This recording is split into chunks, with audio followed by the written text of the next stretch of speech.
Bu son yapılan zamlarla ilgili birkaç tane açıklama yapmak istiyorum.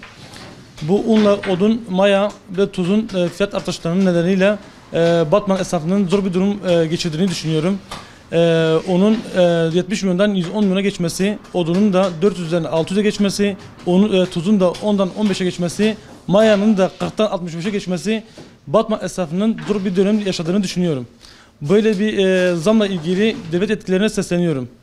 Batman esnafının da duyarlı olmasını istiyorum. Bu yapılan son zamların ötesinden ekmeğin fiyatının aynı olması bizim de zor bir dönem geçmemizi sağlıyor. Bu fiyatının artışıyla bizim de kepenk kapatma riski önüne geçiyor. Yetkililerin bir an önce bu konuya bir el atmasını da talep ediyoruz. Bu unla bir de mayanın bir an önce bir fiyat düzeltmesini talep etmesini istiyoruz.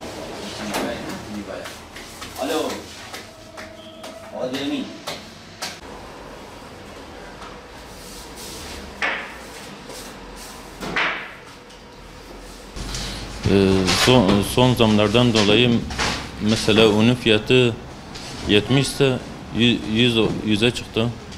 Bizi bayağı etkiledi. Maya aynı şekilde 45'e gelirken 60'a yükseldi. Yağ da aynı.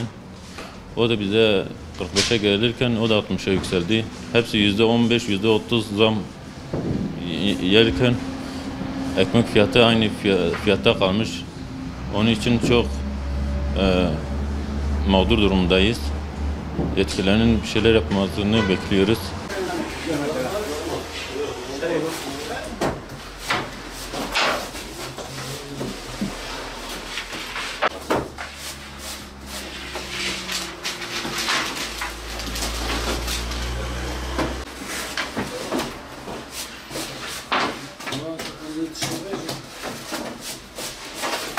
Biz şu anda mağduruz. Haksız zam var. Şu anda unumuz %100 artmış ve ekmek aynı fiyattadır. Yani bizim gibi birçok esnaf var. Haksız zam var. Bunun için ne gerekiyorsa yapılmasını istiyoruz. Yani ya un indirilsin ya da ekmek de aynı derecede fiyatı artsın. Yani yüzde kaç una zam geldiyse ekmeğe de o kadar gelsin. Veyahut unu indirsinler, ekmeğe zam yapmasınlar. Gariban halk çoktur. Suya zam eltriye gelmiş, ekmek fiyatı hala aynıdır. Yani bu haksızlıktır. Yani buna bir çare yapılması gerekiyor. Bunun için ne yapmamız gerekiyorsa biz hazırız. Yani bizim gibi halk çok mağdur var. Sadece biz fırıncılar değil.